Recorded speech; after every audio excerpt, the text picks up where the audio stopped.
The same? Yeah. Are you in your office now or? Yes, exactly.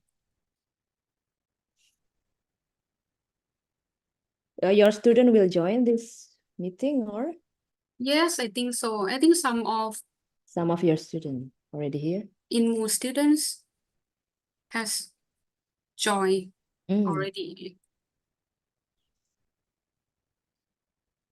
Okay, I can see Dr. Pratana has already participated in this Zoom.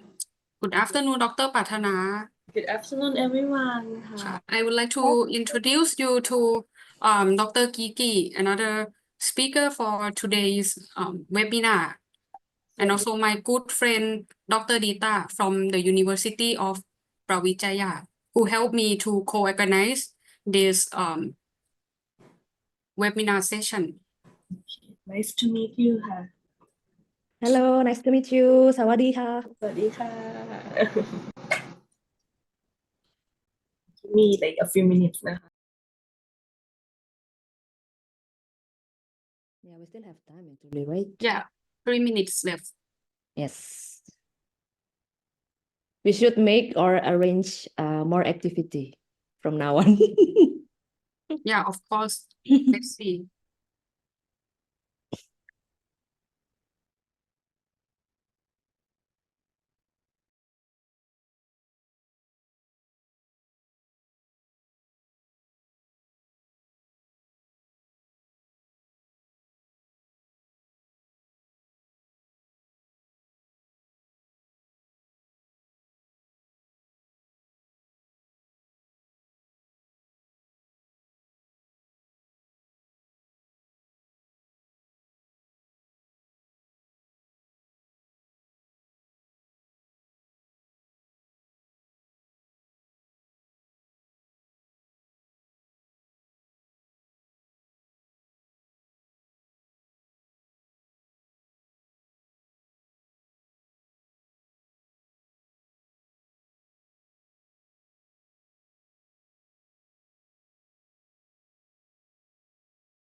Well, it's the time. There are 23 participants right now.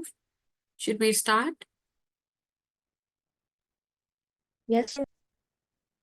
Yes. Okay. Here I have seen some like students coming and also the program directors from Food Science for Nutrition program, Dr. Natapon Tangsupum. He is also the one who encouraged me to organize these events. Thank you, Ajahn Natapon. And so I would like to say good afternoon, everyone, again, and welcome to today's webinar on sensory science.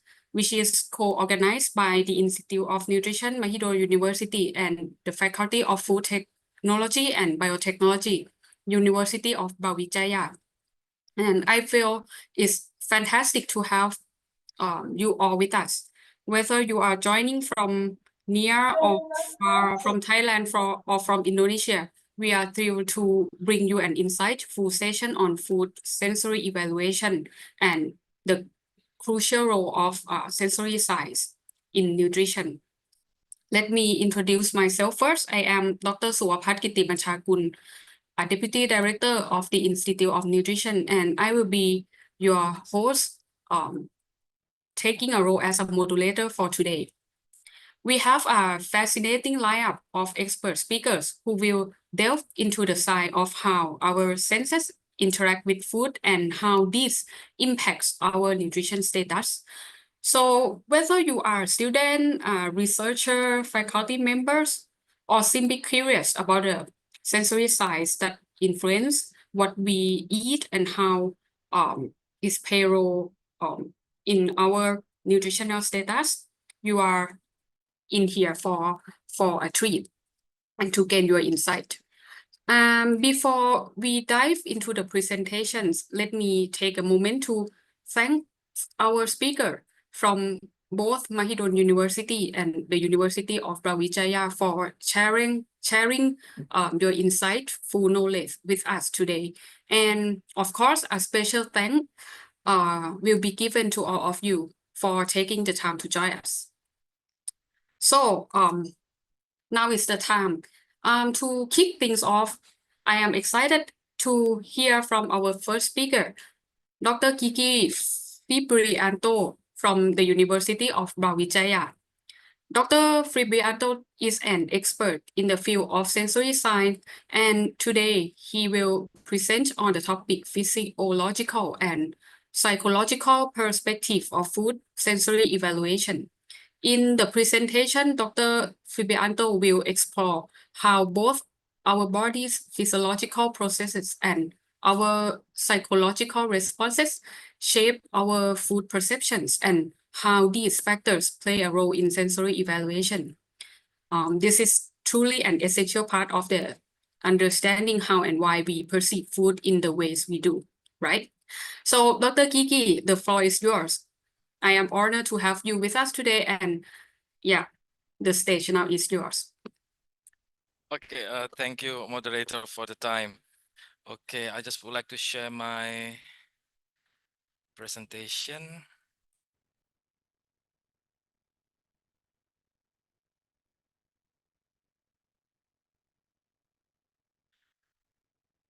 Okay, is it all clearly hear my voices? Is it fine? Yes. Okay. Okay, thank you for the opportunity in this very, I think, a flourish moment for both Mahidol as well as Brawijaya University. And today I would like to present about food cognition. It is, I think, a new terminology in food sensory.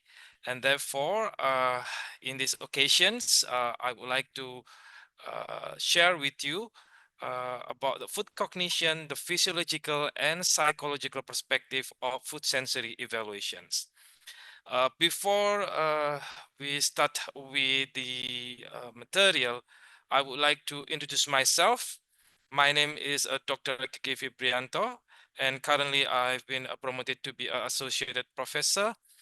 And my expertise is in sensory science, biometric and applied statistics, dairy science and technology, as well as coffee and tea science. I pursue my degree at the Universitas Brawijaya as well as the University of Queensland, Australia, for my master and my PhD. And currently, I hold some position in the Faculty of Agricultural Technology, Universitas Brawijaya, and I also currently has been appointed as the Vice President of Indonesian Sensory Association, or ASESINDO. Okay, So before we start with the food cognition, I would like to start with something easy, something to be an introductory for us before we go further about the sensory itself. When we talk about the sensory evaluation, of course, we need to understand what is sensation and perception. And sensation is actually the immediate response of our sensory receptors, which is actually comes from our eyes, ears, nose, mouth, and fingers. And normally it will respond to the basic stimuli such as light, color, sound, odor, and texture. And when we talk about the perception is actually the process by which the sensation actually selected, organized, and interpreted. Of course, this part is actually very closely related with our brain function. Okay, this is just a schematic diagram how we actually receive the external stimuli, so that what we call it as a perceptual process, or what we call it perception. So from the sensory stimuli such as sight, sound, smell, taste, and texture, it will go to the receptors, and it will be for example, it go up to a certain exposure, it will become an attention, and of course at the end it will be interpretations stage. Now, when we talk about our sensory system itself is the word of symphony. So it's actually a symphony of colors, sounds, odor, and taste itself. But it's not only that. Say, for example, if you're looking at the vision, I just give you an example here is actually batik. I hope that you are quite familiar with batik. It's actually a textile coming from traditional textile from Indonesia. It is actually coming from Madura Island. It's a small island top of an East Java province. And mostly they're actually providing this body with a very bright red color.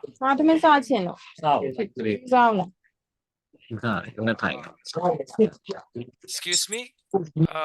Excuse me, please turn off the microphone. Okay. Okay, thank you. So it's just an example when it's actually the color actually provokes the emotion, and the reaction itself to the color are mostly biological and cultural. I also give you an example when we talk about sari. It's an Indian traditional cloth.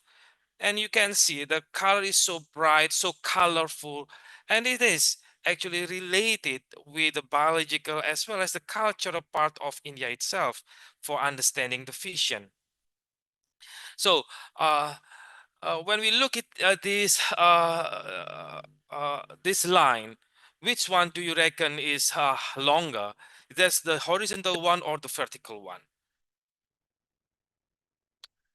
Well, actually, both lines are actually has equal length, but it seems that the vertical one is the longer.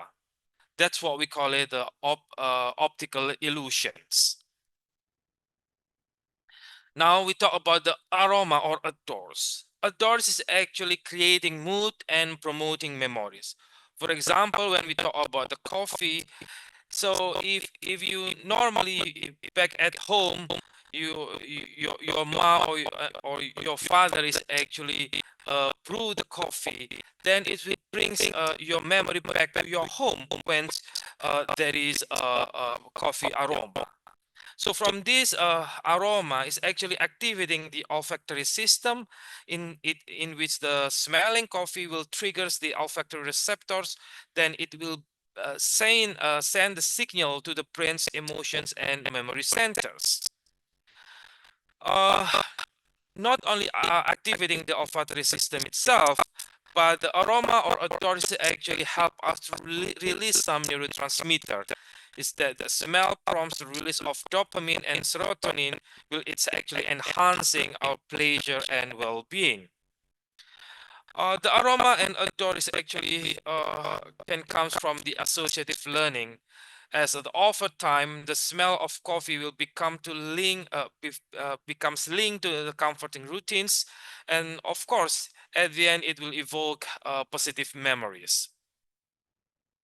This is also affected by boosting alertness, which is the anticipations of caffeine in the coffee will enhance our focus and alertness so that it will improve the mood.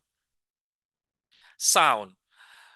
We know that sounds affect people's feeling and behaviors, and sound and music are used to create mood. So in which when we hear or listen to a high tempo sounds, it becoming more stimulating, while if we listen to the slower tempo of music, we feel more relaxing. Touch. When we talk about the haptic senses or touch, is actually the most basic of our senses, and we actually learning this before the vision and smell. And haptic senses is actually affect the product experience as well as the judgment. And these are just illustrations about the tactile quality associations. So when we talk about the particular perception, say for example, if we have a kind of textile, say wool, it tends to be more masculine than silk. When we have the cotton, it will tend to be lighter than the denim. All this association is actually a part of our understanding that not only what we feel, that what actually we perceive. Taste. When we talk about the cultural changes which actually determine a desirable taste, the more respect we have for ethnic dishes, the more spicy food we desire. I think Thailand and Indonesia have a particular similarities regarding the taste. For example, both of people in Indonesia as well as Thais actually love spicy food. And therefore, when we eat something and it is not really spicy, we may add something to be more spicy. Exposure. So when we talk about the exposure is actually occurs when the stimulus comes within the range of some receptors, sensory receptors, so that we can either concentrate, we can ignore, or completely miss the stimuli. Okay, once we know that it is not only about the food only that shaping our perception. There's a lot of things happens there. And therefore, in 2023, there is a new terminology about food cognition. So the food cognition is actually coming just last year, and it is what we call this terminology is actually coming and being published in Frontiers in Nutritions last year, and what we call it food cognition. Food cognition actually refers to the study how cognitive process such as thought, memories, and decision making influence our perceptions, preference, and behaviors, which is related to food. And it is actually encompass the psychological and neurological mechanisms that underlie how we experience and choose foods, and then integrating aspect of sensory science, nutrition, psychology, and neuroscience. So there are actually current reported topics on food cognitions. It's about the neural mechanisms of food perceptions, impact of nutrition on cognitive function, food preferences and decision making, sensory perception and emotional response, cultural and environmental influences, as well as the food cognition in clinical populations. When we talk about food cognition, there are some pathways, yeah, when we're looking at these phenomena. First, when we talk about textural driver, means that the texture is becoming a main,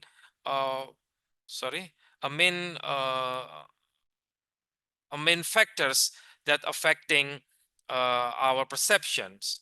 I just would like to give you an example. My previous study on dark chocolate, and then it actually has been published in 2018 and 2021. It's related to texture, and the texture is actually affected by the particle size and conching time, so that it will impacting the mouthfeel and overall enjoyment. So how can the this texture is actually related with this enjoyment, with feeling of positive feelings of happiness? So when we're looking at the this pathway, particularly related with the textural drivers. So when we put the chocolate in our mouth, the sensory receptor will detect not only the chemoreceptor related with the taste, but at the same time, it's also detect the temperature, viscosity, and texture. And these receptors, for example, is actually mechanoreceptor for texture, thermoreceptor for temperature, and chemoreceptor for the taste. There are some informations coming from those receptors that is transmitted through sensory nerves to our brain. The signals actually travels through the trigeminal nerve, which is actually normally a pathway for touch and temperature, as well as the gustatory nerve, which is actually specifically used for taste. And in the somatosensory cortex, the signal is actually reach this part of the brain, so that it will be proceeded into the tactile and the thermal sensations. This area of brain is actually helping you to perceive the smoothness and melting quality of the chocolate. Now we go further with another part of our brain.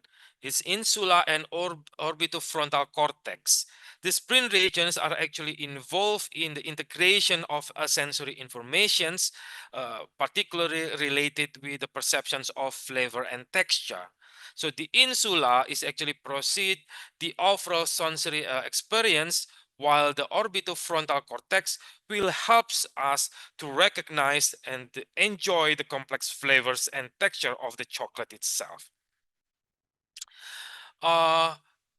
Whether this textural driver is also will be related with emotional, well, it is. The perceptions of chocolate while it is melting in our mouth is also evoke emotional and memory responses. These pleasant sensations of melting chocolate may trigger positive memories and emotions, so that of course, it will enhance our overall experience. So if we're looking at this, the cortical maps of somatosensory, just on the right hand sides of my slides, how we actually can detect the coarse and the fine texture, it seems that the region in our brain that being activated through this stimuli with this textural attribute is actually the same, but there are some place which is actually related with the secondary somatosensory cortex, that it is more activated when we're looking at the rough or what we call it, a rough or a coarse texture. So if you're looking at this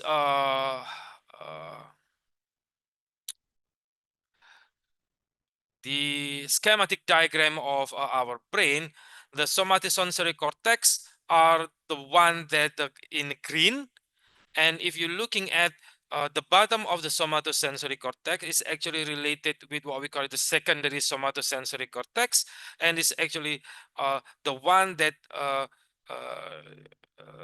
differentiating about between the rough and or sorry, the coarse and the smooth one.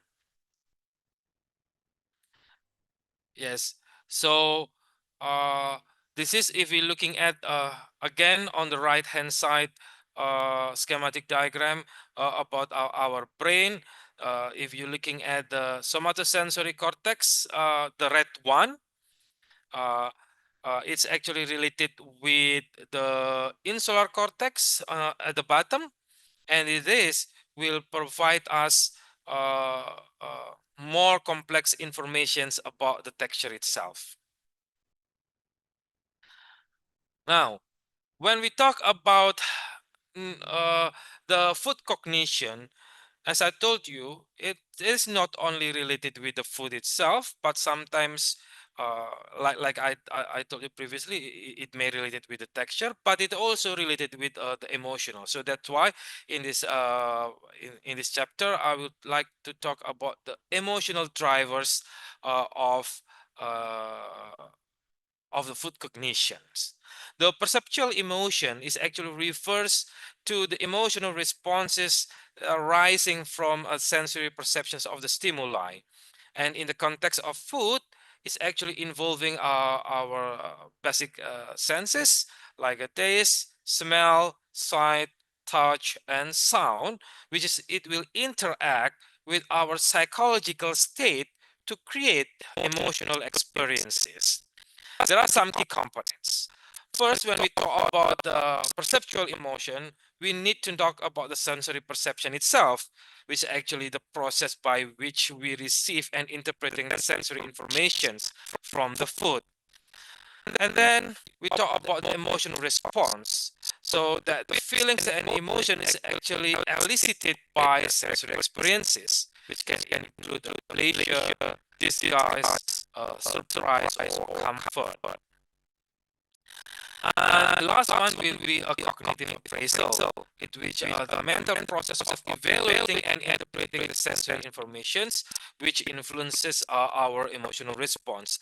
This may include past experience, expectation, as well as the cultural influences. So I just would like to give you an example of how actually emotional drivers is a part of the food cognitions. So I'll provide you a case study on the sensory perception of green tea as affected by music. So it was being published in 2020. So what we got it from this publication, that the sensory perceptions actually, sorry, that the sweetness perception is actually increased when we listening to the music. Particularly in this case study, we listen to the Mozart symphony. But bitter and astringent mouthfeel is actually decreased with the longer music exposure. So the stronger mouthfeel sensation is it tends to be stronger when we listen to the music as well. So that however, the length of music exposure is not really affecting the result. So what is the emotional responses that we get from this study? That the positive emotions, the positive emotion is actually enhanced when we listen to the Mozart, regardless of the durations.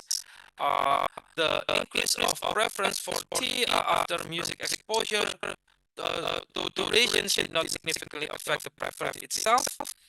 And the music is actually positively influence the sensory perception and emotional state. So how actually the sounds can relate with the emotional states in our brains. First, when we listen to music, the auditory cortex in our brain is actually processing the sound patterns, and this will encode the acoustic features of the music so that it can be maintained in our memory. there is also a reward system when we listen to the music, as it will activate the brain's reward system that includes regions like the nucleus accumbens, ventromedial prefrontal cortex, and orbitofrontal cortex, which is this area is actually releasing the hormone dopamine as a neurotransmitter, which is associated with pleasure and reward. The brain is actually also use our predictive coding to anticipate the musical patterns. So when the music actually match with our expectations, it will create a sense of satisfaction and pleasure. So this process is actually involved the cortical loops between the auditory cortex and the frontal areas.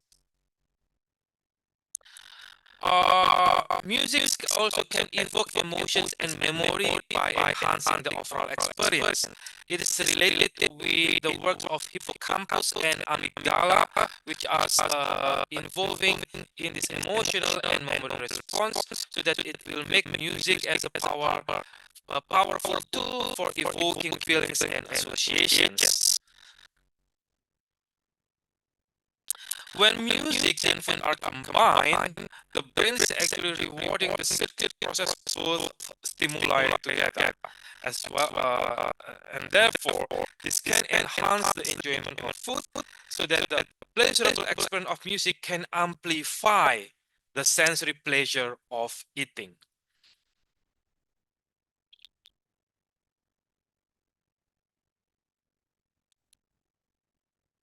The pathway is also involving the cross-modal correspondence, and this happens where the certain sound is actually associated with a specific taste. For example, when we have a higher pitch sounds, it might enhance the perceptions of sweetness, while lower pitch sounds might enhance the bitterness. So there are models that can be developed, how the music is actually can providing us a positive feelings, yeah, or calming feelings, yeah, because it is related with the inductions of the CRFR1 neurons, which is actually rapid modulations of stress responsive behaviors, and it is normally coming from the hypothalamus, and it will decrease the stress through really the releasing the dopamine or happy hormones. Now, recently I just doing how the emotional is actually modify our perceptions in food. In this study, we're looking at the sensory, the panelists' perceptions on coffee leaf tea, as well as the normal Camellia sinensis tea, and the study is also looking at the salivary cortisols to see whether when we have a particular conditions, the food will be I mean, the drinks will release. Sorry, the drink will provide us as a relaxant agent. And we're looking at this study through what we call it artificial stress. I mean that we make the panelists to be stressful before they drink the coffee leaf tea, and through working on a mathematics assignments at a particular time, and what we call is actually what we measured, actually they have a high salivary cortisol, and after they drinks, the coffee leaves tea and the normal tea, the Camellia sinensis tea, is actually the relaxing state has been promoted more by the coffee leaves tea, particularly the oolong coffee leaf tea. And we have a look we confirm all those results by looking at the face of the panelists. So we actually measuring the difference coordinates in our face. That's what we call it FLD. So face landmark detections with a convolutional neural network CNN. So we can easily locate all the different what we call it coordinates, eyes, nose, lips, those changes while we are promoting with the different emotional states. And this face mapping on sensory science is actually now becoming becoming a new emerging area, as it can be used as a robust tool for confirming sensory evaluations by providing objective real-time data on participants' emotional response to a different sensory stimuli. So what are the face-based sensory evaluation enhancements?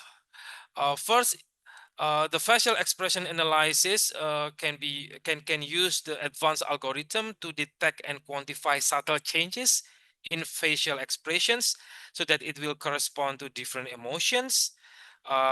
This face mapping technology can also capture the real-time emotional response as the participant interact with the sensory stimuli. Of course, it will enhance the data accuracy.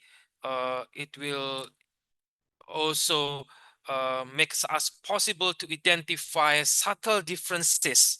The facial expression analysis can detect subtle emotional response that might not be captured through a self-report or verbal feedback.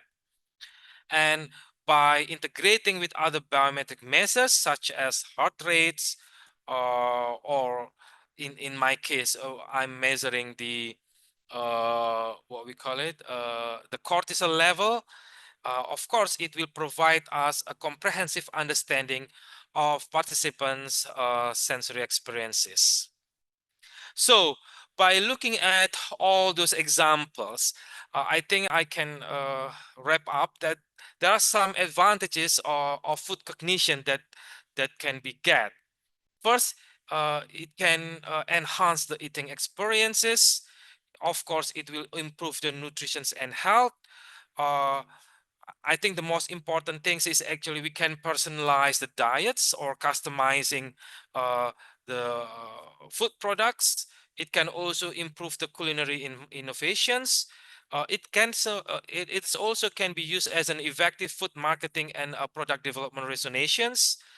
To some extent, it can be used for therapeutic applications as well as for the cultural appreciations. So what we can conclude for my presentation that food cognition is actually an emerging multidisciplinary research area. And sensory perception, cross-modal interactions, cognitive and emotional influences, as well as neural mechanisms are the key features of food cognitions. And the food cognitions, the sensory evolution is not only a protocol, but also a path for understanding the neural mechanism itself. I think that's all of my presentation. Thank you. Thank you so much, Dr. Kiki, for the interesting and thought-provoking presentation. I would love to hear from you, our audience now. I think you have many questions for Dr. Kiki, and this is your chance to ask. Feel free to type the questions in the Q&A box at the bottom of the screen, or you just turn on the microphone and ask Dr. Kiki. Any question from the audience?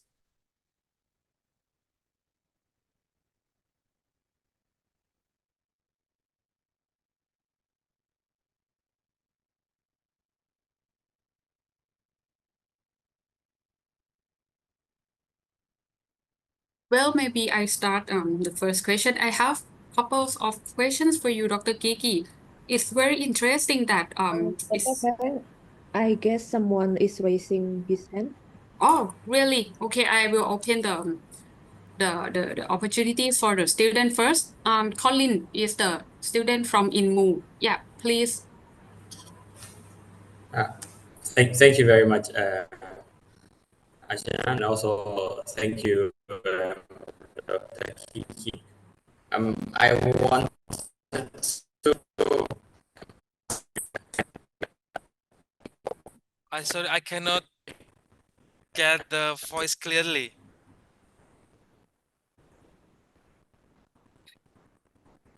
Hello, Colin. Seems that the network Sorry, is can you hear me now? unstable. Could you repeat your question again?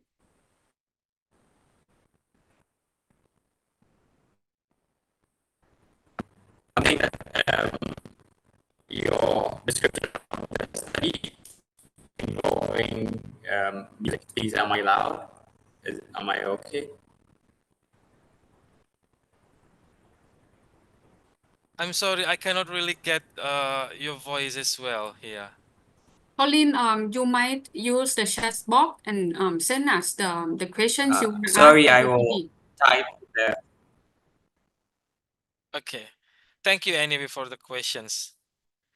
You can type the questions in the chat box, I think.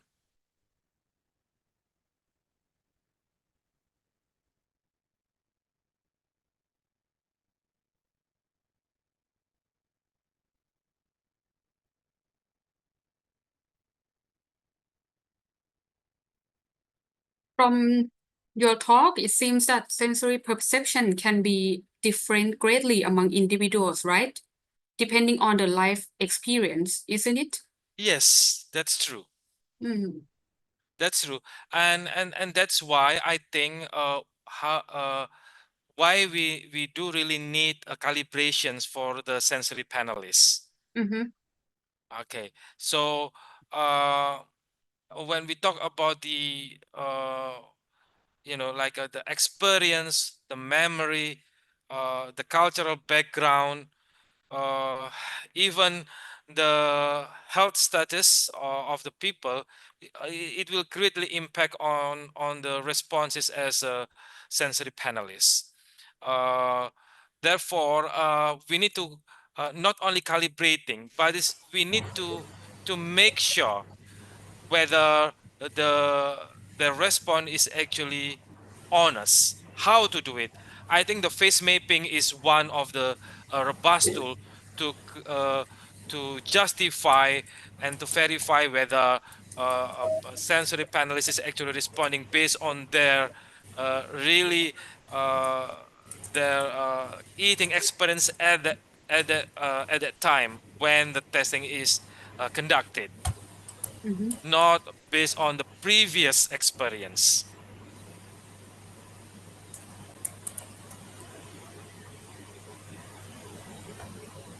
I'm also thinking about how say many people said health foods is how say not tasty. I'm thinking maybe we can improve the sensory perception in a positive way by shaping the life experience of the individuals. Is that possible in your opinion?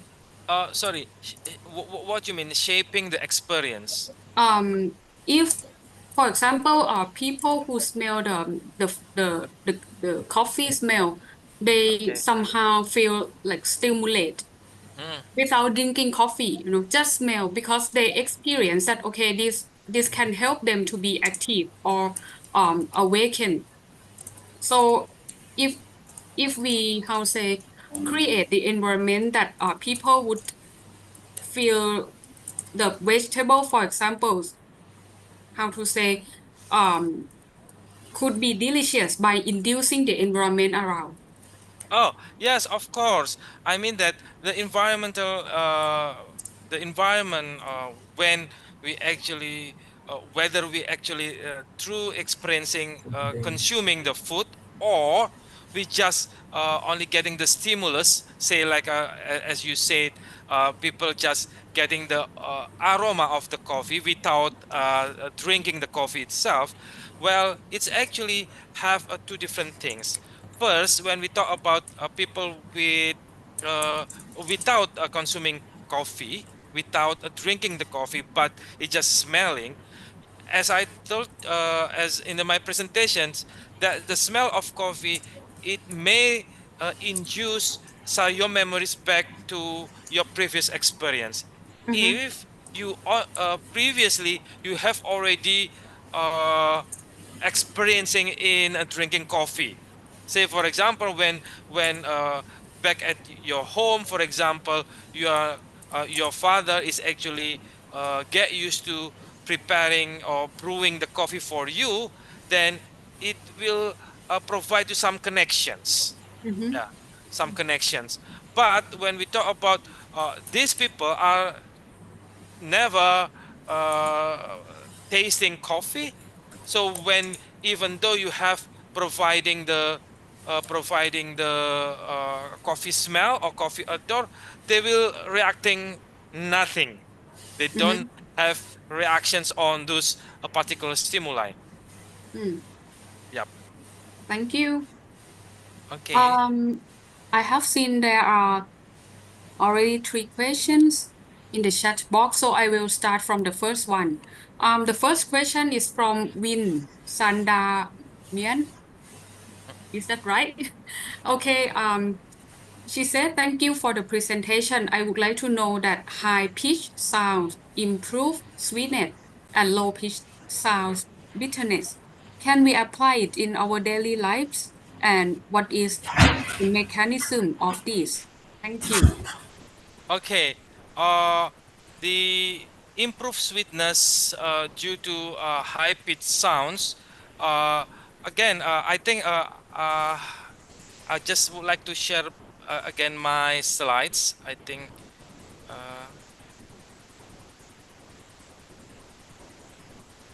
Wait a minute.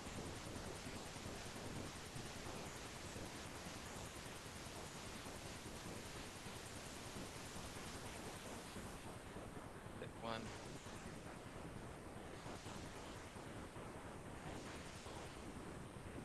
Which one? Which one? Okay. So this is wait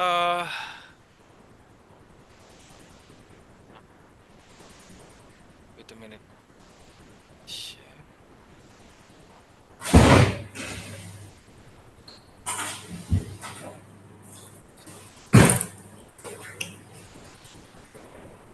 Okay. So this is actually how a particular pitch, when we thought pitch is actually related with the frequency. Yeah, the frequency of the sounds, and the frequency of the sounds, if you have a high frequency sounds, then it will go directly to the orbitofrontal cortex. Yeah, and it will again it will release somehow the stress.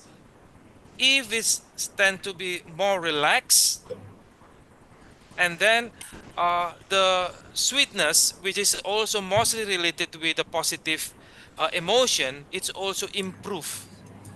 Regardless, the taste is actually the same. I mean that the level of sugar level, the concentrations of the sugar level and that particular product are the same, but they can improve the perceptions. So, for example, when in you put in a score in the line scale, for example, if without music, uh, you normally score 3, but within with the same concentration, you may improve it to 5, for example. So this kind of the things, but how we actually somehow we are still not understand yet, have no idea why some particular responses is actually improved by this kind of stimuli. Say, for example, why in that particular with the same stimuli, you actually can end up with lower bitterness, for example, but at the same time you also improve your sweetness. Yeah, these kind of things are still like a part of the research, I think, to be looking at further. Mm. Okay, is that Yeah. can we apply in our daily lives? I think it is so say for example, once we know the things that some music is actually uh, can can improve our relaxing state, for example, then if you have a coffee shop, for example, and uh, to reduce the stress of people who are actually coming to your coffee shops, you can also add on uh, some music, yeah, so that once you serve the coffee, people will get more Yeah. you know Makes more sense. energy to be relaxed, this kind of things. Yep. Is that clear, Win? Yes, thank you, Ka. Thank you. Okay, we move on to the second question from Nguyen Kim Trin. She would like to ask about the emotional driver. The mechanism is that when we listen to music, for example, the music trigger our brain nerve, then we can perceive a higher sweetness of food. Am I right? Uh, yes, I think it's a little bit the same with the previous questions. But we need to highlight that different music, it's not all the musics. Some music may provide uh, some impact to ours. Uh, Previously, I also worked with jazz as well as the classical music. And the classical music, of course, it will provide us more relaxing state compared to the one with the jazz. Uh, I'm at this stage, I also not sure why a particular music is affecting a particular way uh, in terms of modifying our emotions at this stage. But when we're looking at the similarity, say for example, regardless the music genre, but when we're looking at the what we call it uh, frequency, for example, so they have some similarities, yeah, regardless the music. But somehow I believe that music is also has some impact. Say for example, when me in Java, people, I mean that the old people is actually quite familiar with gamelan. Gamelan is Javanese traditional music. Uh, and this the sound is quite harmonious, but it's also somehow it's also induce some relaxing state. Uh, Different thing with our traditional music such as dangdut, for example, and uh, some people may not really like this type of genre, and therefore they will start to reject or do not want to hear as well, and and it will end up with a negative emotional impact. So but these things are still a gray area. I think me and my colleagues are still work on that particular case. Uh, yes. Thank you, Dr. Kiki. But I mean, like, is it like, do we need to listen to music? Is the only factor that can affect our sweetness, or for example, or Oh, for the taste no, perception? I no. mean, like, even though I don't listen to music, but like I feel really relaxed or feel happy, like just by myself or because of other stuff, like different from music. But Yes. like, can I feel like more sweetness? Well, when we talk about the sweetness, whether you will you get more you get sweeter taste just because of listening to the music, I don't think so as well, you know. But in general case, in my study, that we can conclude based on the populations. Of course, as I told you previously, some people may behave differently. Yeah, may behave differently. That's why we need to calibrate if you recruit them as a panelist. But yes, what I would like to say, that you is actually you feel okay, you feel happy, whether the music will improve your the sweetness. When we talk about the improved sweetness, in your case, well, we will talk with Dr. Tapani. I think that will be related with the threshold. So, for example, you are actually sorry, the stimulating the stimulus in that particular drink is actually quite low, and it's below your what we call it, your threshold. Then, even though it's being add on with those things, it may not be detected. I mean that you may not feeling that the particular product is sweeter. Yeah, but as long as all those things are go more than your threshold, then you can start feelings. Okay. So I mean that the music is not the only uh, factors. Yeah, it's a lot of things, and that's why when we study about these food cognitions, we need to look in many perspectives. So yeah, we cannot just say, oh, okay, it's just because of the music, or but it will contribute to the difference of perceptions. Yeah. Thank you so much, Dr. Kiki. Okay, you're welcome. There is a question from our faculty member, Dr. Chavani. The question is specifically associated with the influence of music on food perception. So she asked about, do you think it will yield the same result if people sing a song, or else if it causes relaxation?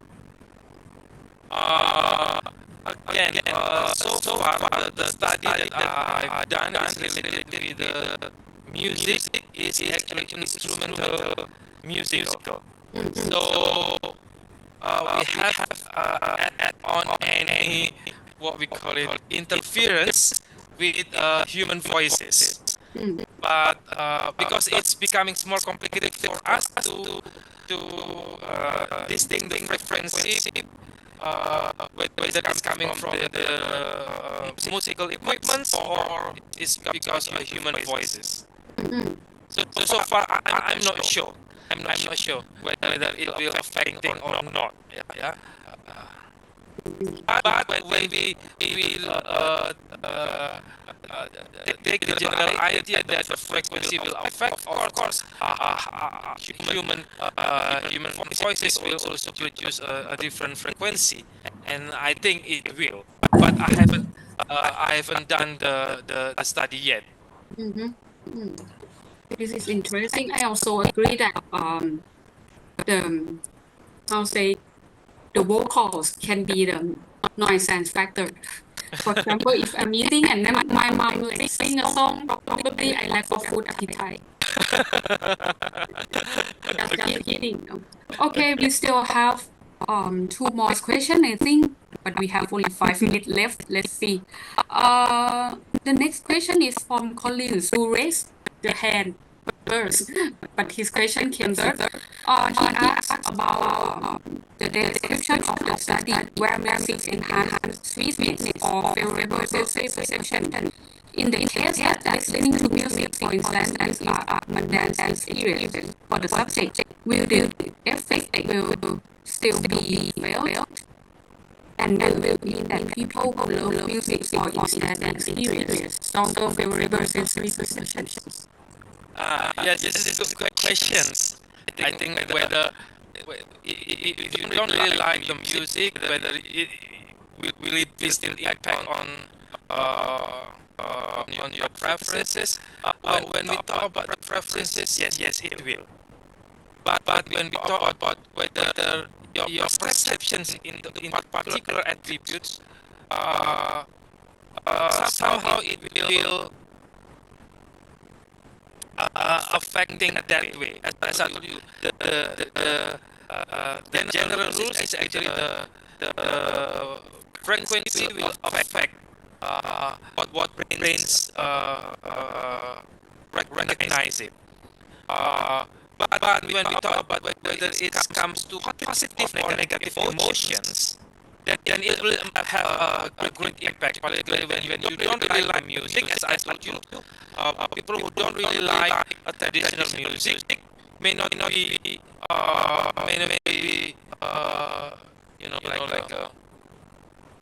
get the positive feelings when they hear, even though they have quite a high frequency.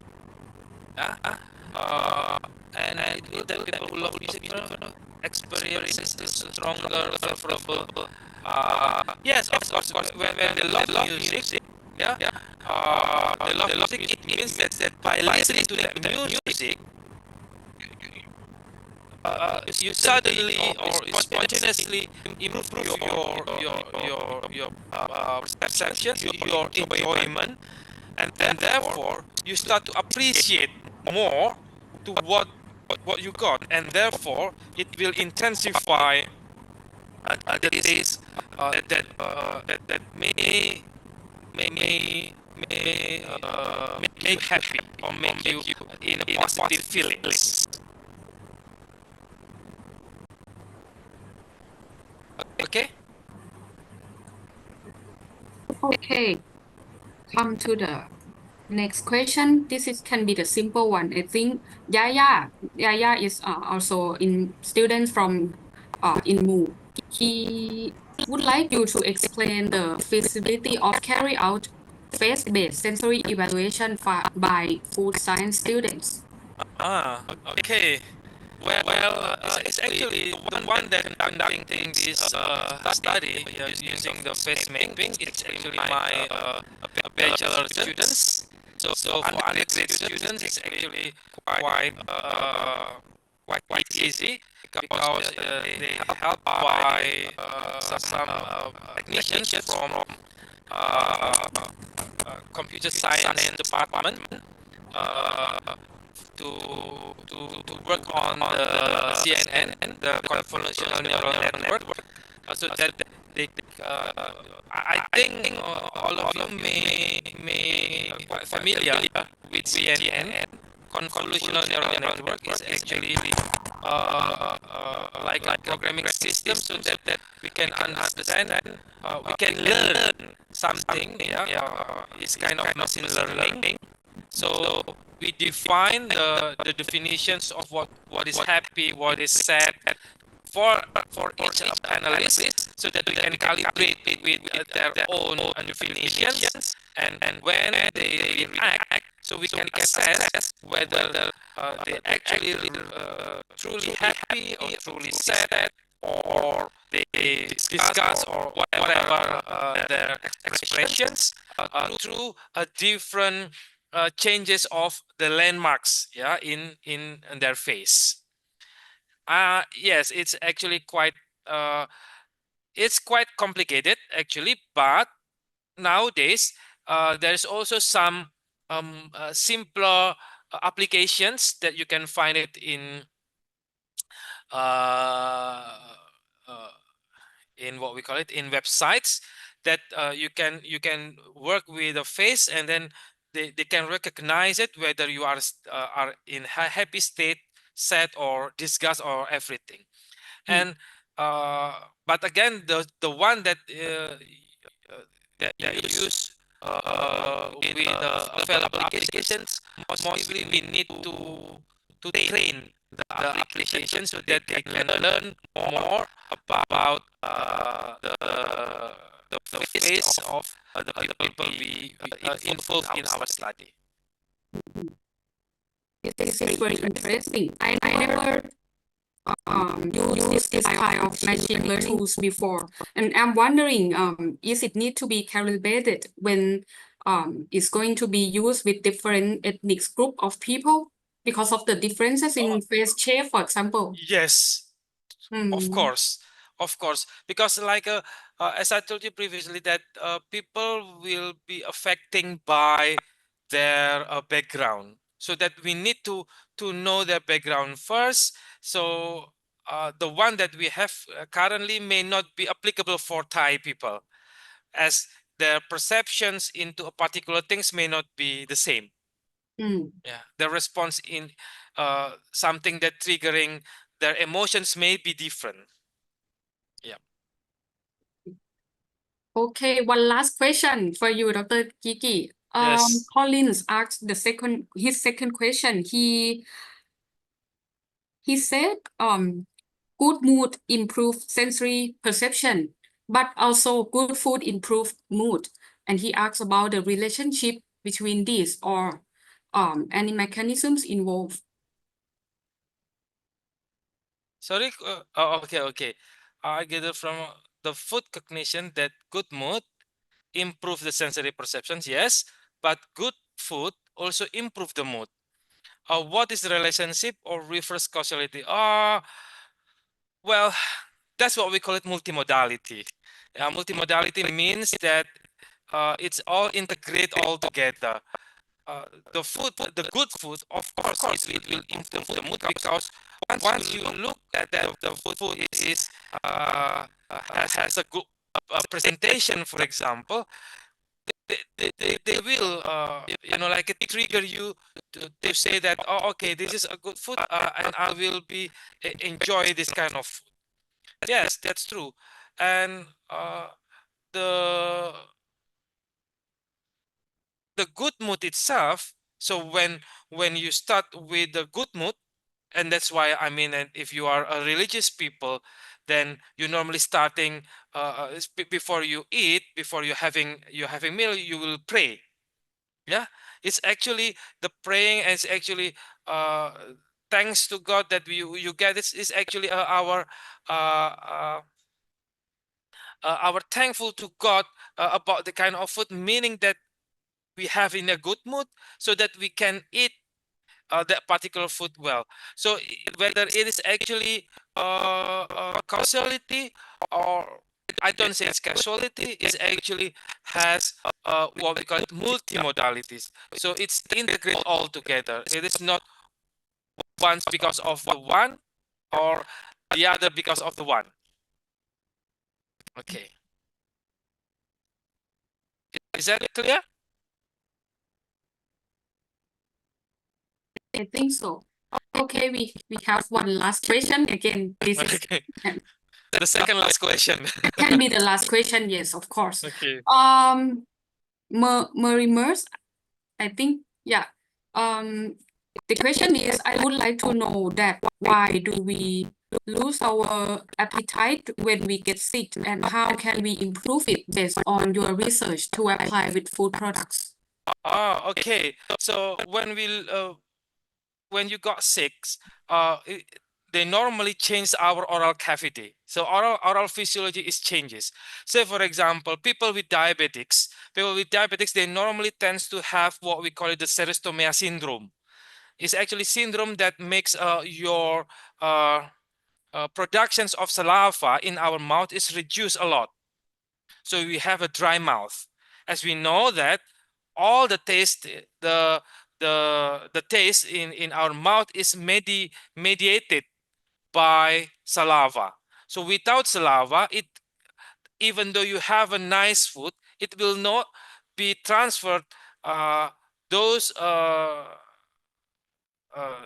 chemicals, potential chemicals that provide us a nice taste. It may not be transferred into our brain because you don't have enough saliva to transfer it. So yes,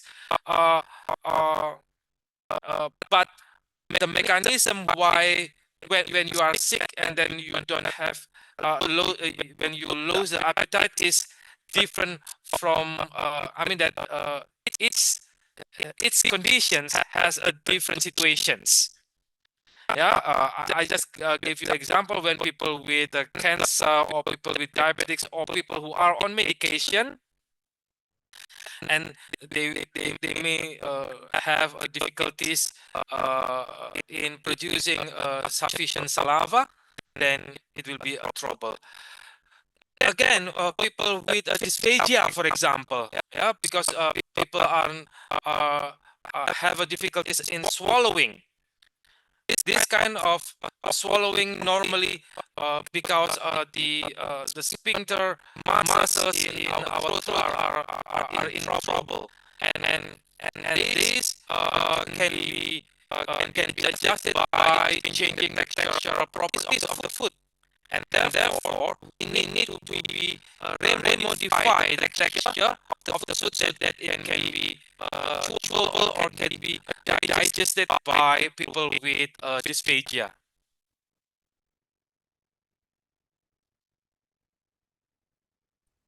Okay, you got lots of questions, Dr. Kiki. But thank you very much Okay, thank for you. your insightful presentation and answers. I believe all of us gain a lot of knowledge from your research experience, and hopefully we can do the collaborative research in the Sure, near sure. future. And Yes. very interesting to work with the machine.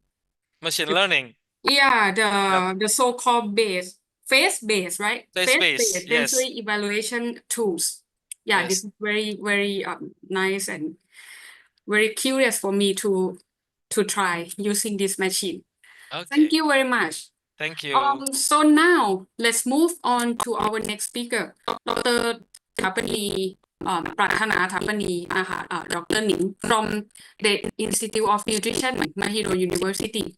Dr. Thapani is an expert in the field of dietetics, nutrition and dietetics, and today she will be giving a talk on the topic of taste thresholds and their impact on nutrition status.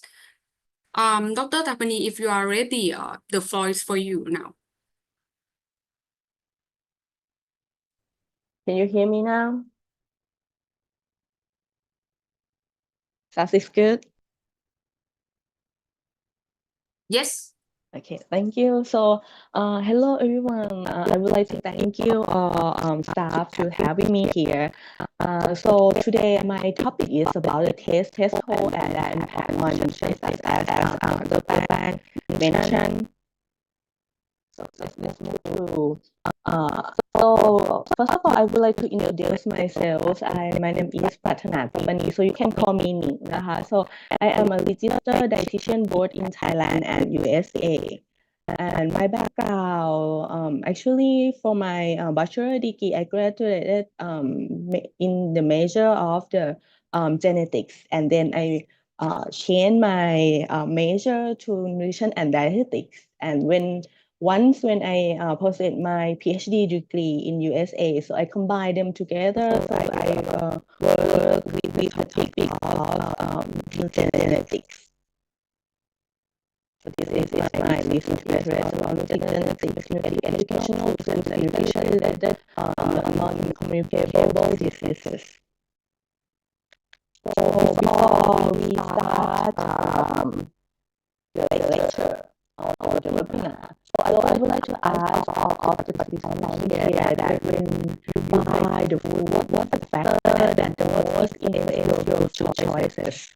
So we have five choices here, or you can answer like others, but if we just have the five factors here, can you write your answer in the chat box? Then we can see that which factor may influence our participants the most for their food choices. Don't be shy,นะคะ.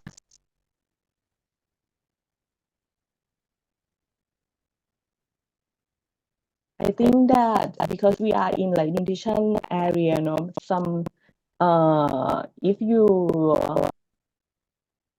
didn't answer nutrition value, it's gonna be okay, just be the truth. Okay. We got a lot of answers here. Someone cannot make their mind depend on the situation, but it's more important.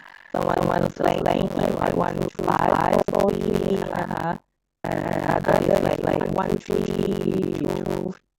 2, 4, 5, and that's all.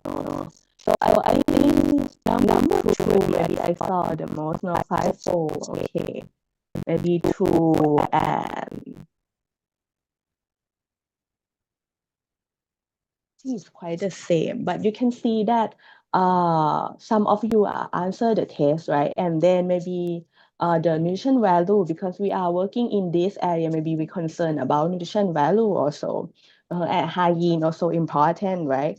Okay, thank you for your participation, so I very appreciate, Then I'm gonna move to, because my topic is about the test, right? So just like introduce the basic of the test. Normally we have 5 basic tests in human, but for the sleep, it's like the motivation favor or test that we usually like, right? And for the level of severity test, it's like to ensure adequate intake of carbohydrate for the energy in the body, because we know that for the food that have sweet taste, normally it's gonna be like sugar or carbohydrate. So this is why the source of the energy for our body.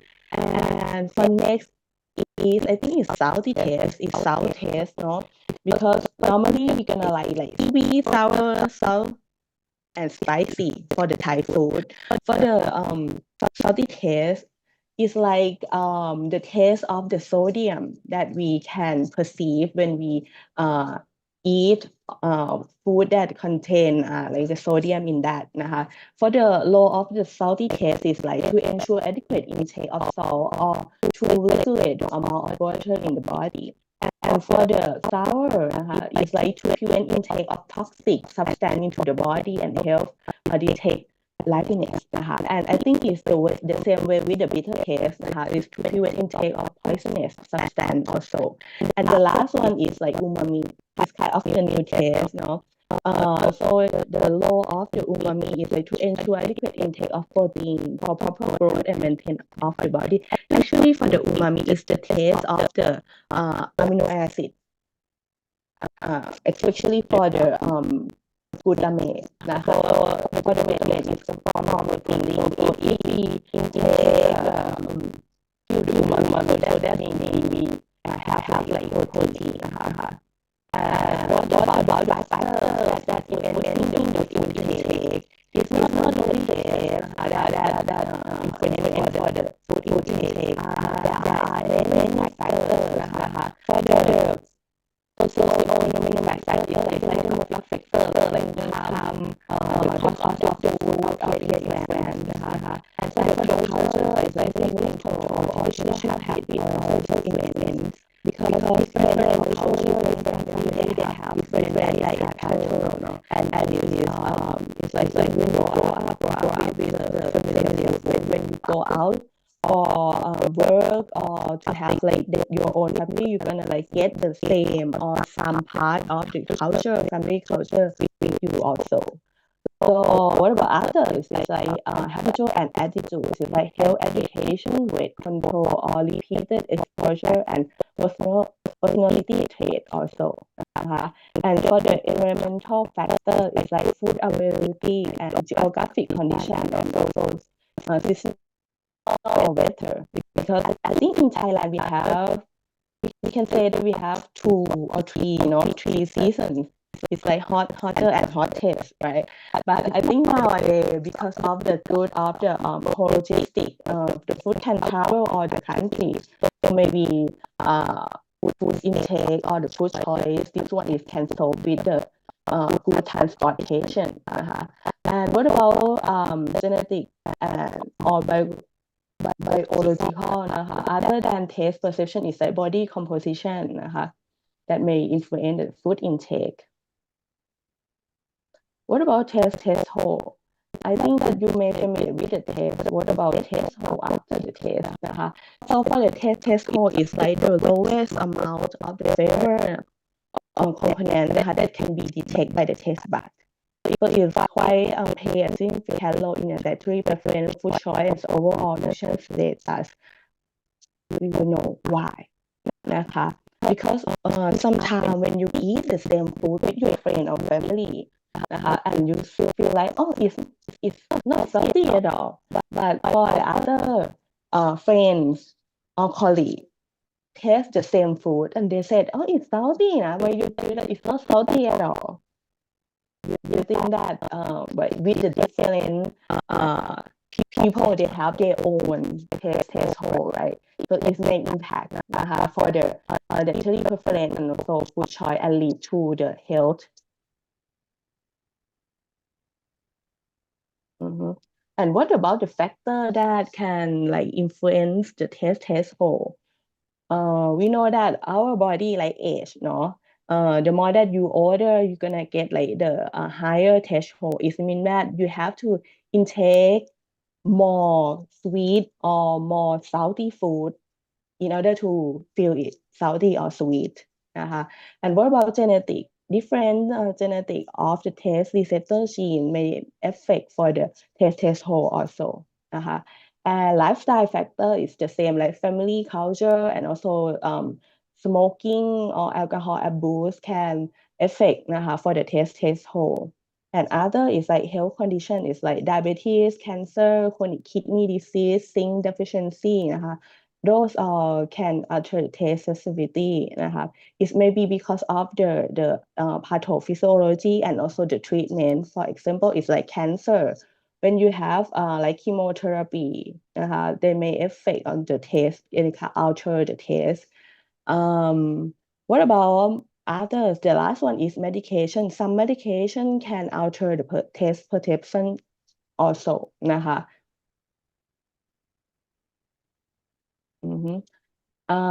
For the taste hole, normally they can classify as the 4 types of taste hole. For the popularity that we usually do the research is like taste detection taste hole and taste recognition taste hole. What the difference between these two? For the taste detection taste hole is like the lowest concentration of the solution that a person can identify not to be the water. And it's like when you have like test a solution and you can tell that this is not the water, it's not just a water, it has something else, but you cannot tell what taste it is.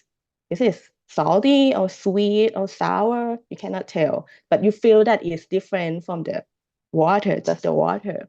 And second one is like recognition recognition taste hole. It's like the lowest concentration at which a person can distinguish the taste, like you can tell that it's salty or sweet or sour. So this is called the taste recognition taste hole. And other tools, other two taste holes that is like the third one is different taste hole. It's like the level at which an increase in stimulus produce a noticeable difference. It means like different concentration, and you can tell that this one is different. It's like this one is higher concentration and have like more salty than this one. So you can identify.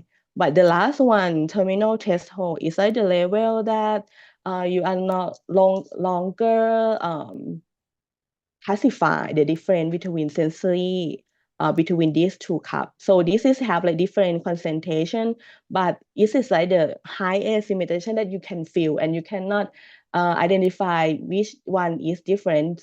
So you're gonna feel the same for these two. This called terminal taste hole. For the research, as I mentioned, normally we're gonna do the test detection and recognition threshold นะคะ There are so many methods that can measure for the threshold determination, but for the popular one is have two types นะคะ two methods. The first one is three alternate false choice method นะคะ So this one is like you just present นะคะ for the different three cups. This one there will be only one cup that have the difference. So participants have to classify or determine which cup is different if they can do the correct one. So this is the lowest concentration that they can detect or recognition นะคะ And for the modified Harris-Thomas method, so this one you're gonna sip and split นะคะ water or solution one by one cup. Start with the lowest concentration to highest concentration. So you just sip นะคะ and spit it out, and you can tell that which cup that is different from the water. That is gonna be the detection threshold. And which cup that is different, and you can classify, this cup is salty. Then it's gonna go to the second step นะคะ Second step is to confirm that at that level you can detect it นะคะ So for example, if I sip and spit and I feel like number 5 is salty, that is lowest concentration that I feel is salty. So for the researcher, they're gonna put solution number 5 in one of these 3 cups, just one นะคะ and then other 2 gonna be just the water. And then I have to identify which cup is water and which cup have like the salty solution. If I can identify it correctly, so that is the concentration that's gonna be my recognition threshold level. นะคะ Just have like 2 steps to confirm. The step 2 is like is similar like the false choice method นะคะ So this one have more step to confirm. And you don't have participants don't have to like continue until at the end นะคะ They can stop which level that can feel is salty or sweet for the recognition threshold. The next one นะคะ for the bitter taste, actually they have like not only bitter taste threshold, they have also bitter taste and sensitivity นะคะ So they use the chemical called phenylthiocarbamide นะคะ to identify tester and non-tester. People who have like the phenotype นะคะ of the tester, they can detect the bitter taste of this chemical. Which this chemical is gonna normally we're gonna find is in like the greeny vegetable นะคะ So if just like paste this step นะคะ this step นะคะ to paste on the tongue นะคะ just like 10 seconds to 30 seconds นะคะ and when it's soaked with the saliva นะคะ participant can feel it's bitter or not. If they can feel it's bitter, so they're gonna be tester นะคะ bitter tester. If they cannot feel anything นะคะ so it's gonna be non tester นะคะ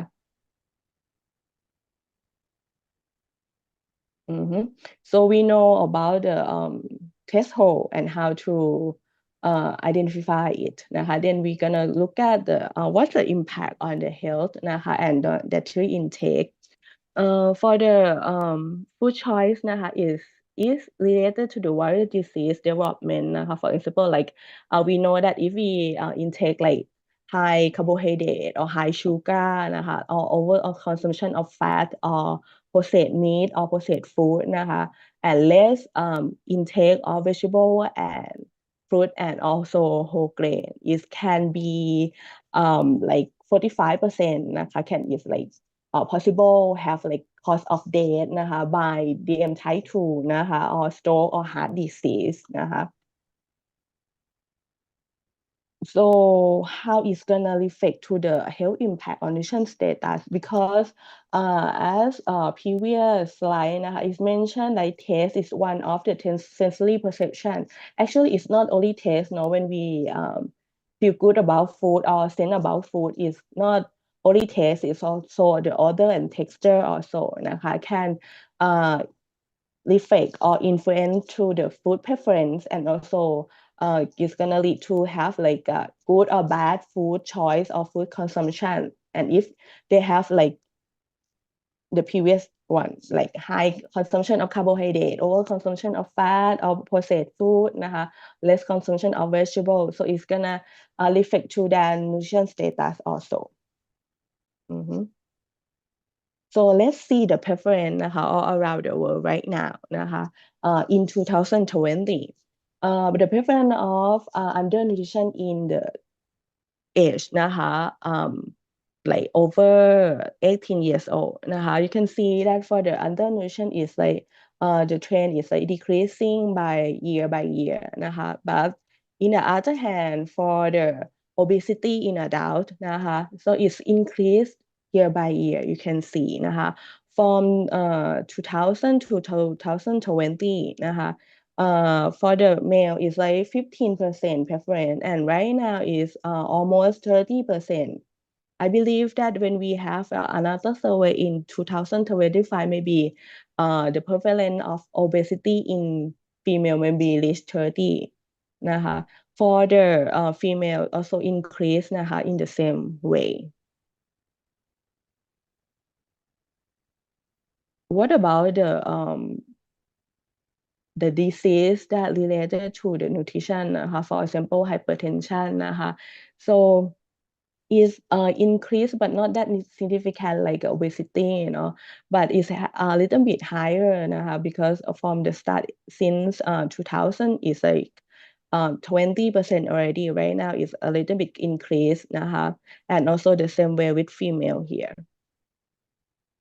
What about diabetes for diabetes is you can see that is increased year by year, and right now for male and female is gonna be like the same preference almost 10%. And the last disease that I'm gonna mention, because this one is like the cause of death in worldwide cardiovascular disease so it's the first cause of mortality globally. So you can see that other factors that we cannot modify is like age, gender, genetic factor, race, and ethnicity this one we cannot prevent anything, but other factors that we can prevent, such as like that we can modify like alcohol intake so you can see obesity, hypertension is one of the risk factor, and also for the overtaking unhealthy food also one of the risk factor. So if ได้ยินค่ะได้ยินเสียงอาจารย์ไหมคะ ค่ะ สวัสดีจ้า อาจารย์ยุ้ยพูดในประชุมนี้ไหมคะอาจารย์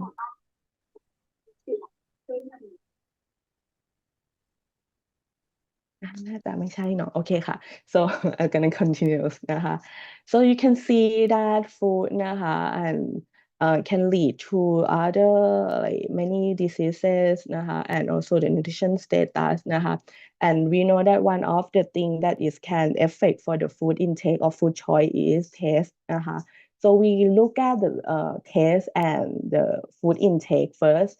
So you can see here for the sweet taste, threshold and sweet food.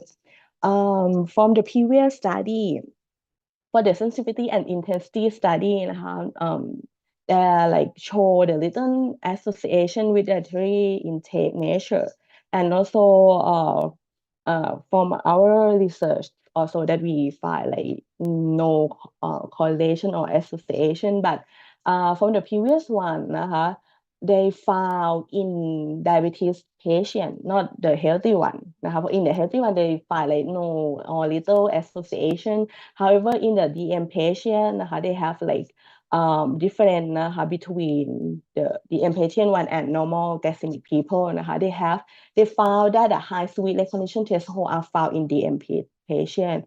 Also the same way with higher sucrose detection threshold are seen in the DM patient compared to normal and pre-diabetics in our study we study about threshold and the dietary intake in young adult so we have done by our student in Institute of Nutrition นะคะ and other colleagues that help us also นะคะ so I think King นะคะ King Edison นะคะ she is here no she is one of my students who are collecting the data นะคะ and also Nakaya นะคะ who help together to get all the data so what we have found นะคะ we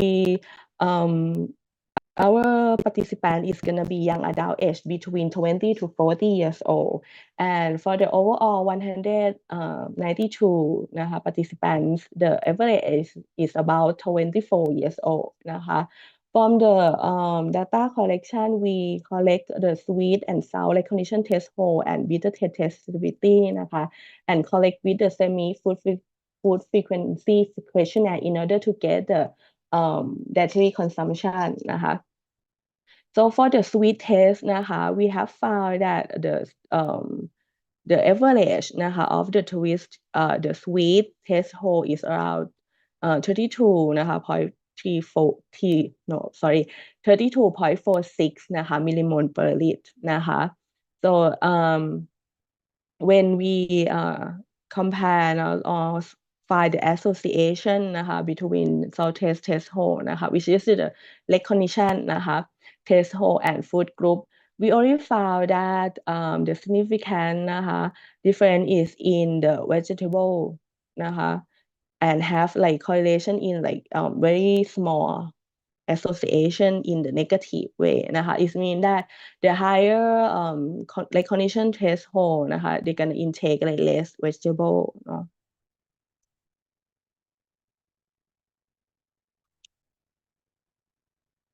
And then we're gonna move to the salt taste whole Let's see the previous study first because we just like literature review and do what is the gap of the study that we can fill. So the previous study they find that like the higher salt detection and recognition threshold with the higher salt intake and have like higher blood pressure are found in Myanmar and also Korea and in comparison to the Korean people I remember that in this study the Myanmar people they have like the higher mean of the recognition threshold than the Korean people and for the higher recognition threshold in hypertensive patients are found in the USA also in this study I have done during my PhD so I compare the recognition threshold between the hypertension people and normotensive people it found that it has significant difference between these two groups and for the group that have hypertension they have higher salt recognition threshold in this study I think something mistake So in this study we found that the mean of the recognition threshold is around 17.31 millimole per liter and is feel like it's not that high when we compare with other countries we compare to the Korea Japan and Chinese and we found that we are the lowest one and followed by Korea, Japan and China I think maybe because of we collect the data in young adult so that's why they can still have like the fresh test but maybe the average of the salt recognition threshold may be lower.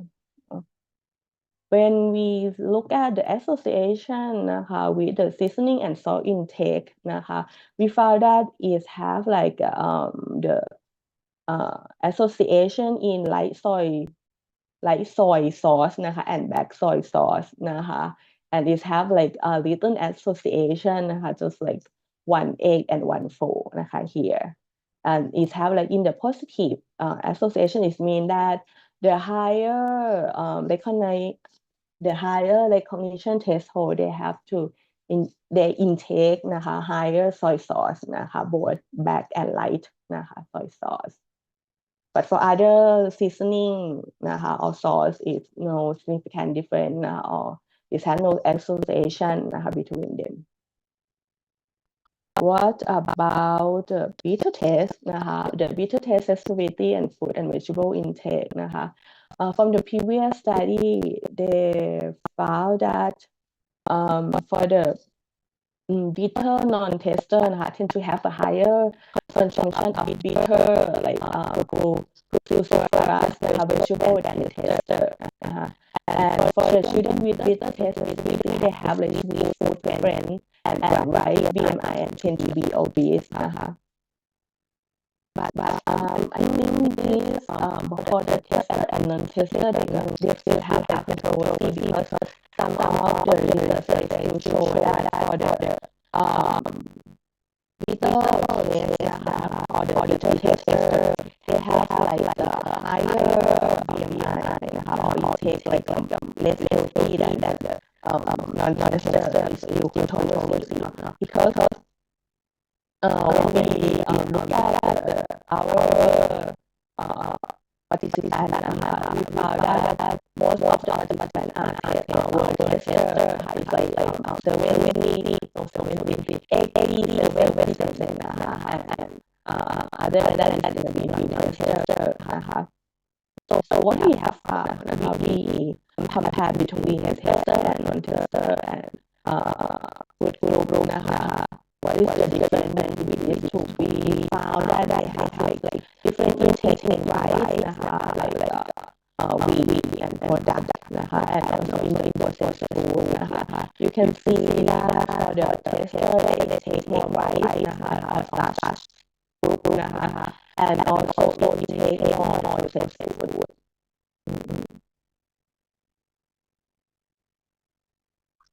because I'm gonna discuss about this a little bit. So I think it's because of when we look at the sorry, I think I have like one more slide to show. So okay, never mind.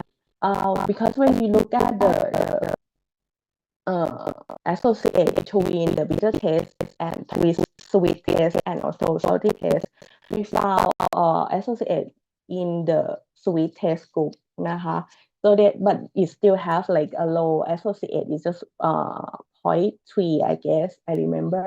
I think that maybe because the bitter taste นะคะ or bitter tester have like associate with the sweet taste, they may affect to the starchy or rice consumption and also for the processed food in here when you look at the detail for the food item they also include the sweet processed food also.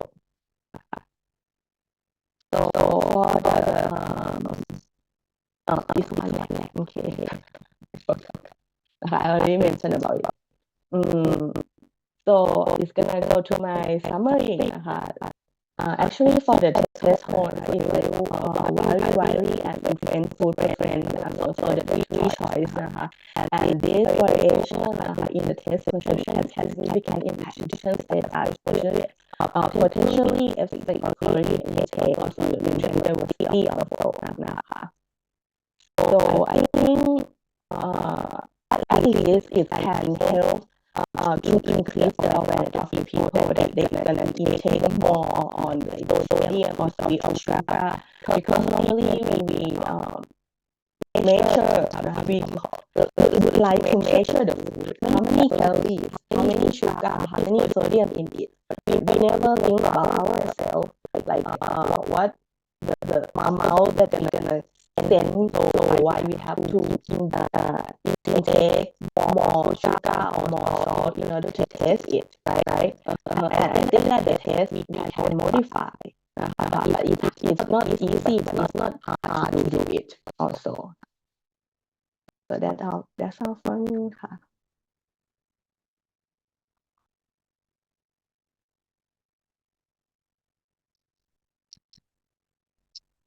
Well, thank you so much, Dr. Panhana, for your nice presentation on taste thresholds and the impact of the taste threshold on nutrition status. And I feel it's incredible to see how something as subtle as our taste perception can influence our overall health and also dietary choices. You have certainly given us lots of things to think about. Now we would like to open the floor to questions from our audience.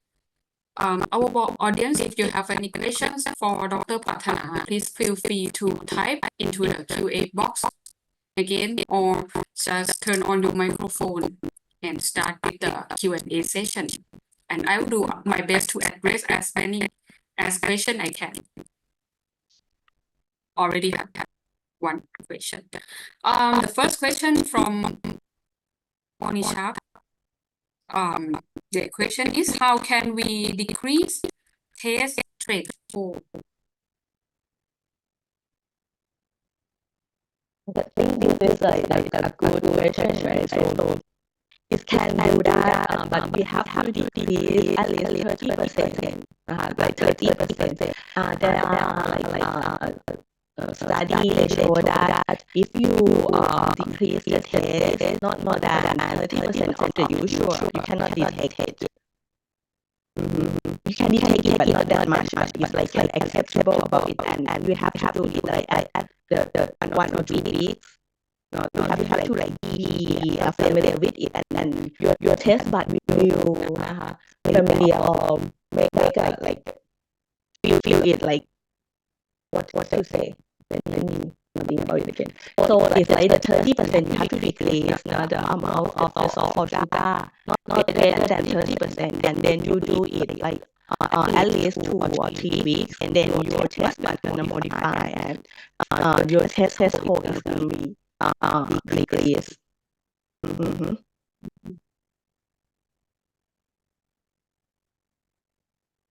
Yes. Do I answer your question? I think it's clear. Yeah. Any more questions from audience?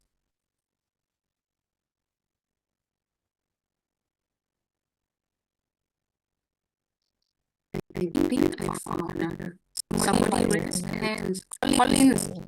Yeah, please.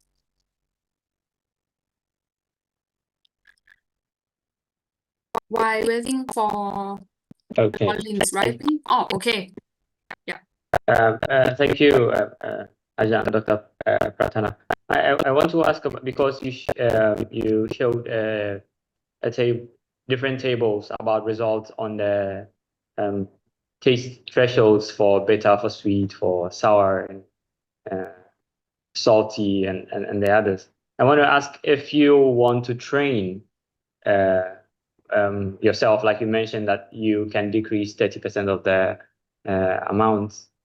Is it concerted, like for if you're training to decrease your, let's say, your sweetness threshold, does it affect your threshold or tolerance for bitterness, or does it affect your threshold for saltiness, or you must train yourself to decrease your threshold for sweetness differently, saltiness differently, bitter and the rest all differently? Okay, thank you for the question, Collins. In our study, it showed that for the sweet taste and salty taste, it have like correlation together. So it means that if you have higher concentration of higher threshold of salt, it's gonna have higher concentration of sweet also. I think that if you decrease one, it may contribute to the others, but I am not sure. I cannot guarantee it's gonna significant or not. But I think that it may affect other tests also regarding to my results.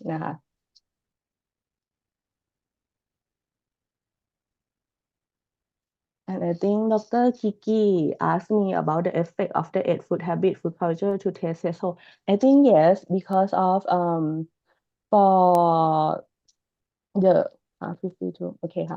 So especially for the bitter taste, what I have seen, normally for the people who have like bitter taster, but they environment or they grow up with the family that have like normally eat the vegetable that feel like bitters, and they found that they can eat it. But for the family that didn't like really stick for the diet, or I feel like they didn't eat that much, so I think for the culture, and also the family environment, will affect for sure. Because you can see that the factors that influence the eating intake, and also the testosterone, they have like the environmental, both of them.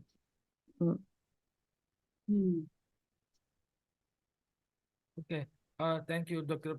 Dr. Tapani. A few years ago, actually, I did some works as well on threshold. At a particular time, my study was about looking at the differences between East Java province and West Java provinces, as well as the Central Java provinces, that actually they have a different eating pattern, and they have different preference in terms of food. For example, people in Eastern Java tends to have more salty food than the Central Java people tend to have more sweeter food. Now, but the fact that at the end of the study, we found that there is no difference in terms of sweetness and saltiness threshold among people coming from different provinces. At a particular study, we also actually considering whether these people is actually moving from one province to another province, is also take into account whether they change their eating behavior, even though they have coming from say from a particular region, for example. It's all to take were taken, but the fact that there is no difference in threshold, do you reckon that actually people who actually eating more salty food should has a higher salty threshold as well? So from the sweet and salty, for the sweet, Yes. normal, I didn't find, and also the previous study didn't find like the association between the sweet threshold and sweet food intake. But for the salt recognition threshold, it has more evidence that it have like correlation between the salt threshold and also the salt intake. Okay. And for the intake of the salt, right now I have like ongoing research that do in the Bangkok and surrounded area.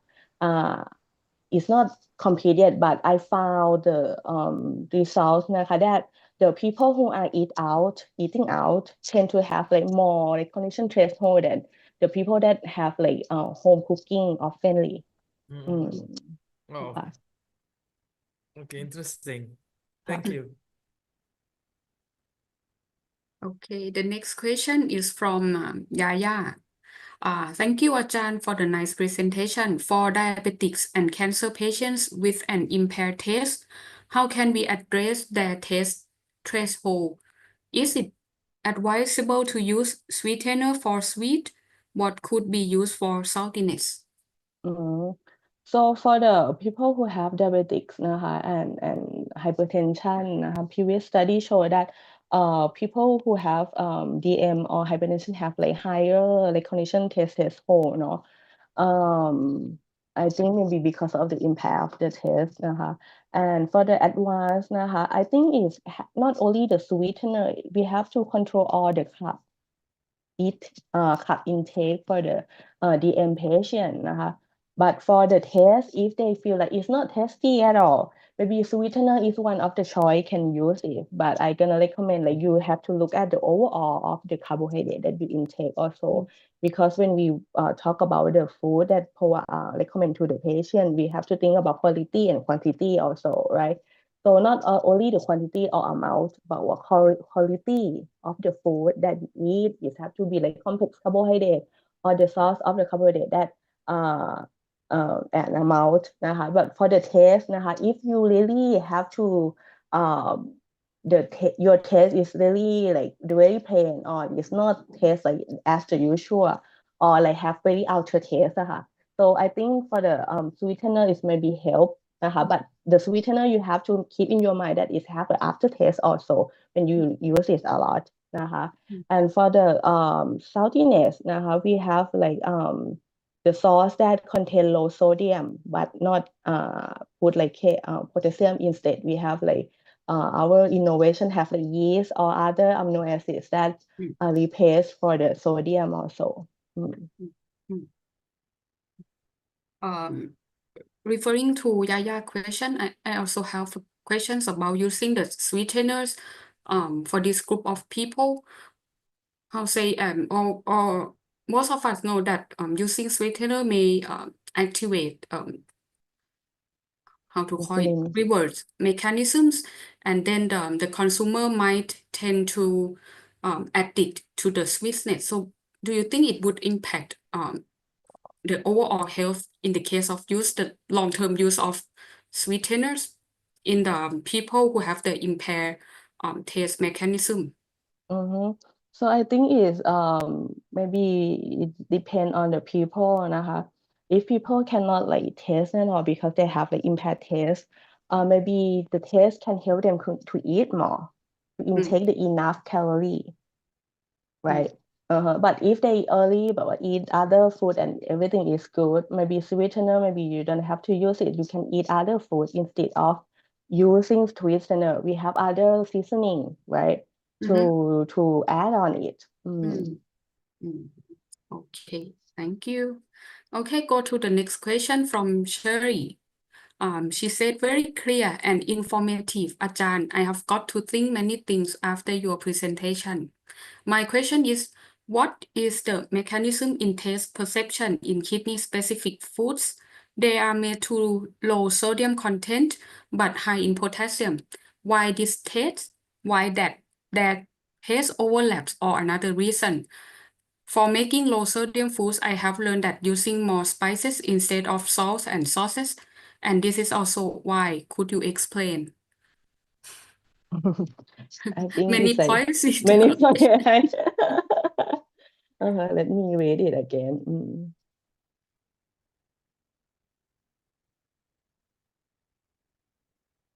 They are made to low sodium content but high. Yeah. What is that?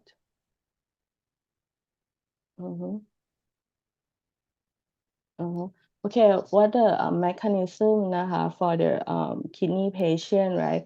So when your body have like